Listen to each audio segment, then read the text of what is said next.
Volkswagen is caught up in a new environmental controversy, this time over weather manipulation in Puebla. San Francisco's mayor launches Poop Patrol to tackle the city's #2 problem, human feces on the sidewalks. Climate models predict the world will be anomalously warm until 2022. And 2017 was the costliest hurricane season ever. But could 2018 be even worse?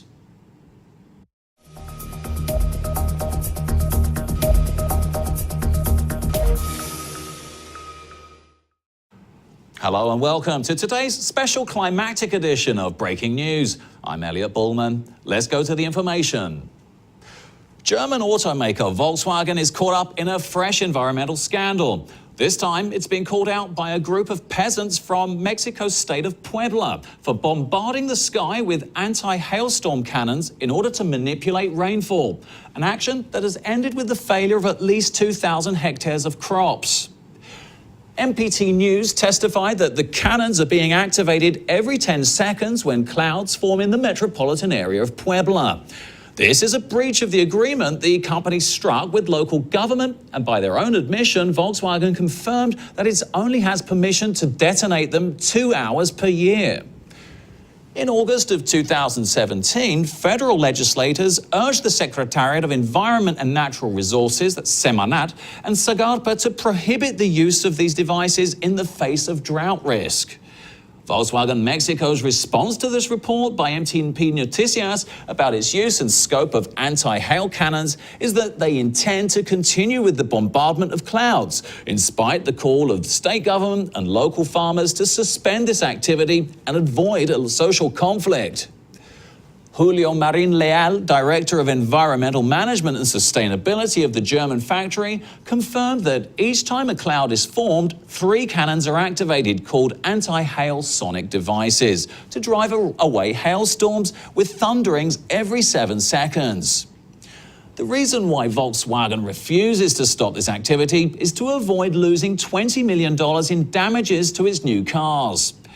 While the company seeks to negotiate with the state government to continue using the guns, farmers are demanding a payment for the 2,000 hectares of crops they've already lost. However, Marin Leal stated that the car factory is not willing to negotiate with the complainant's compensation claim for the 70 million pesos they claim to have lost in crop failure. Moving on.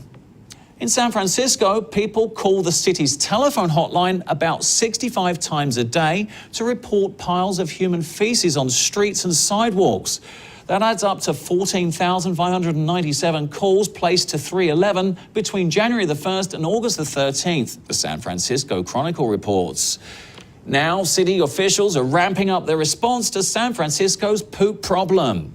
Starting next month, a team of 5 public works employees will take to the streets of San Francisco's grittiest neighborhood, the Tenderloin, in a vehicle equipped with a steam cleaner.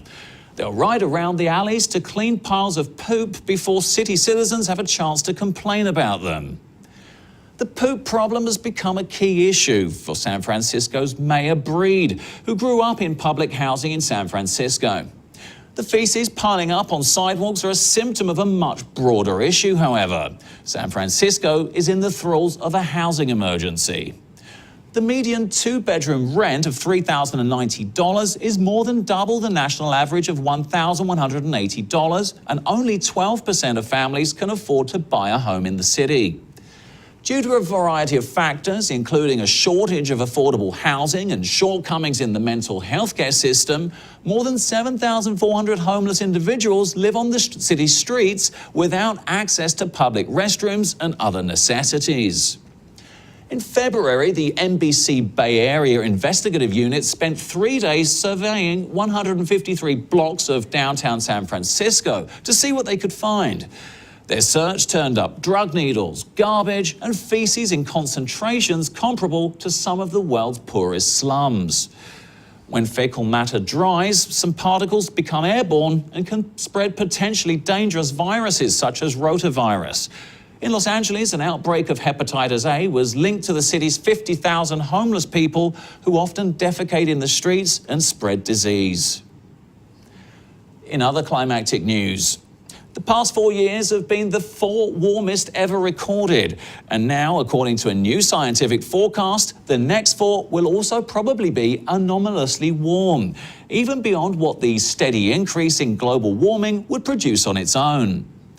That could include another record warmest year, even warmer than the current record year of 2016.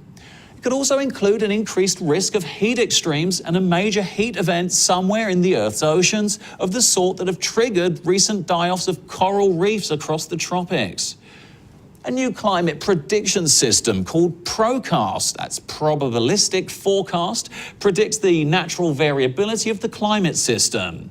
This refers to how the climate varies naturally from warm to cool phases that last a few years at a time and is separate from the long-term trend of anthropogenic global warming.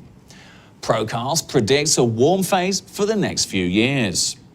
The research carried out by Florian Sevelec, a scientist at France's National Centre for Scientific Research, and Sybren Drifhout of the University of Southampton, is important as such forecasts help predict the chances of events like heat waves or cold snaps in advance.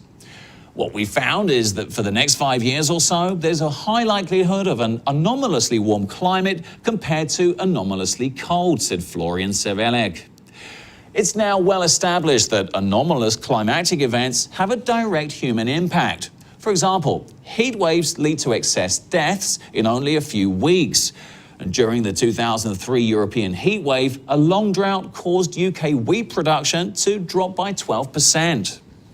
Tougher winters worsen respiratory infections, increasing pressure on health services and the supply of drugs.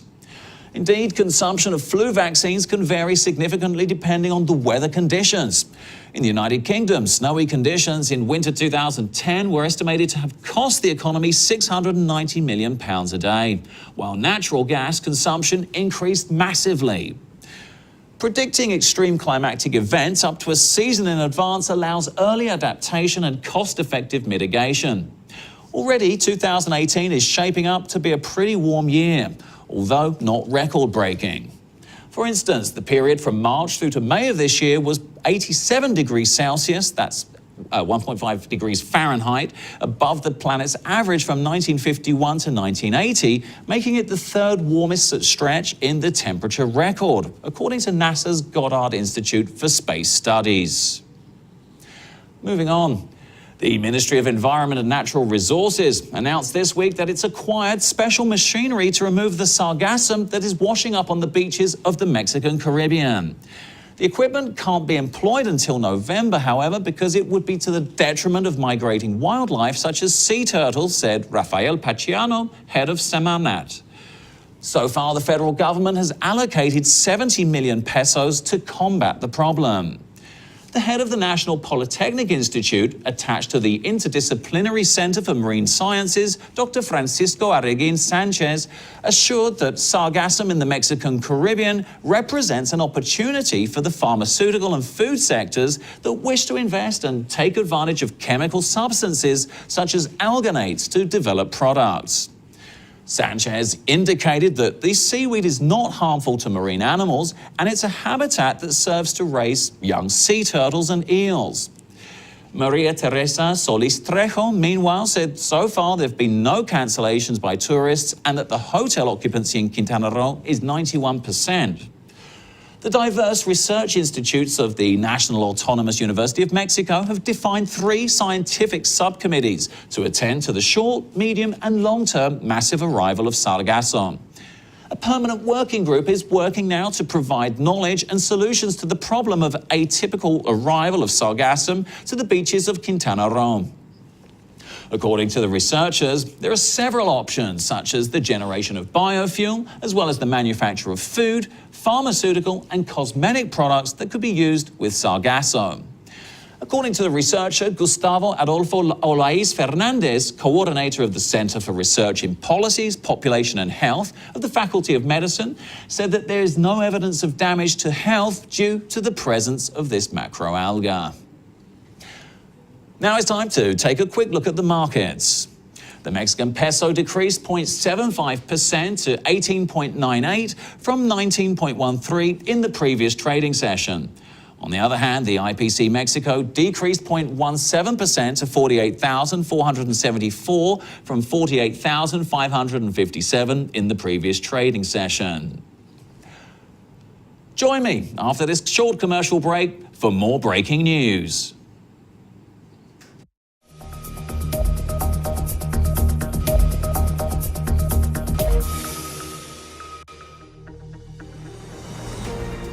Grupo Lomas es una empresa que siempre ha apostado por la conectividad del país, consolidando con Maya Air el puente aéreo entre Cozumel, Cancún, Mérida, Villahermosa y Veracruz. Maya Air ahora ha ampliado sus horizontes adquiriendo una flota de aeronaves de 58 plazas para volar también a Huatulco, Puerto Vallarta, Tampico, Matamoros, Minatitlán y Ciudad del Carmen.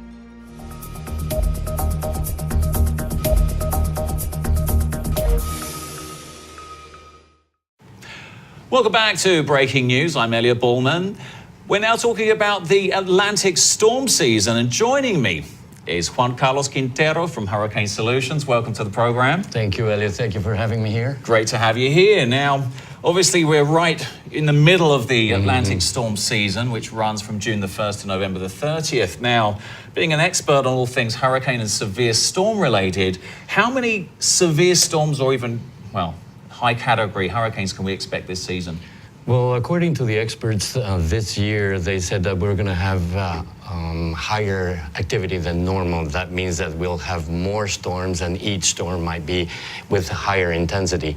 That relates to what they're calculating, about 7 storms, regulars, 3 or 4 minor hurricanes, and 3 major hurricanes. Tell you a little bit of a fact. Last year was the first time that the predictions were completely off for about 70%. They calculated about 11 storms, and we had 16 storms, having the record-breaking years of the worst storms like Maria, Irma, and Harvey. Yeah. So it was really bad. Well, talking of record-breaking, I mean, the financial damage caused by Irma and Harvey alone was over $200 billion to the U.S. economy. Gas prices went up. Now, given that information, and we talked earlier on the show about climatic change, global warming, obviously more storms, more prolonged, do you think people are now going to get the message and start taking preventative measures? Hopefully. You know, there's an issue, a human habit of procrastinating, leaving things for last minute. And the fact with hurricanes that usually give you some kind of warning, whether 16 hours, 3 days, so people tend to leave it for the last minute. Hopefully with the stories that we've been having, people will do a little bit more to make sure that they're protected or not, or make sure that they leave the place. That would be.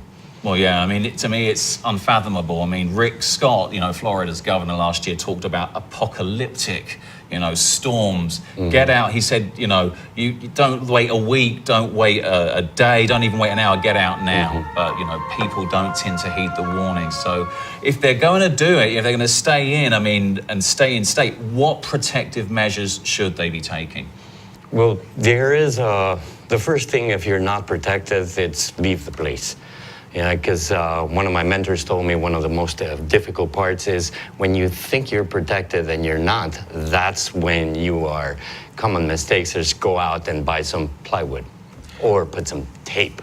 Yeah, that's very, very typical. I mean, we see that a lot in Mexico, people queuing up for hours, buying plywood and banging it in. I mean, what are the mistakes that people continue to make? What is going on? What should they be doing instead of that?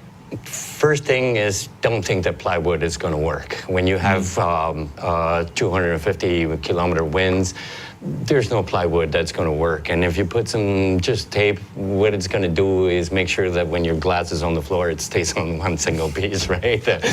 Right. Yeah. So make sure you're not protected like that. So better to be able to have prevention or leave home. You know. So that's the key. I mean, in the marketplace, products, there's obviously so many different options out there. Being an expert in the field of, you know, finding solutions for hurricanes, what do you tell people to go out and look for? What criteria should they be using? Well, there's two major things when it comes to the product. First, you got to make sure that it really works, you know, that it's certified, that it's been tested, that it really works. And second, that you can put it up in place or you can install it on time. Because we had experiences like last year we had less than 24 hours when Nate was almost hitting this area. Or Maria last year, they came from hurricane, from a tropical storm to hurricane category 5 in 24 hours. Yeah. So sometimes you don't even have time. So that's the two major issues for a product. When it comes to companies, I would definitely go with a company that's reliable, that has been in business for a long time, that has multiple certifications, and most important, that I can really give you a guarantee that the product will work and it will respond. It's better to be prevented, to make sure you have something, than to try to rebuild on pieces, you know, and risk your life. We've seen so many examples, of course, in the hotel zone area. I think people in the hotel industry are looking for the more dynamic solutions. People at residential level probably still have a lot more to do. I mean, what is it costly to do it? Well, if you're a business owner or if you're a family man, you owe it to yourself to have a hurricane protection. Because especially you have your loved ones, you have your valuables to take care. And if you're a business owner, well, you know, there's major experiences I can tell you. Well, there was a restaurant here in 2005 that was able to open up their doors after the hurricane. Right. They became millionaires because everybody needed to eat and that was the only restaurant working. So as a business owner, you got to make sure that if you have humans, like if you are a hotel, you got to be protecting the hotels. Sometimes you don't have enough time to evacuate. Precisely. So, I mean, obviously prevention rather than cure. The colossal financial loss. I mean, as we saw last year, it was the worst on record. I mean, in terms of the billions lost. For Mexico, your advice, final word for people living in Mexico. I mean, people coming to stay in Mexico, looking at hotels, they should be choosing hotels really, you know, in the hurricane storm season that don't just board up, but protect themselves, right? Yeah, absolutely. With protection, we had a case in Cabo San Lucas that was protected, and the next door hotel had 7 months to open, you know, so.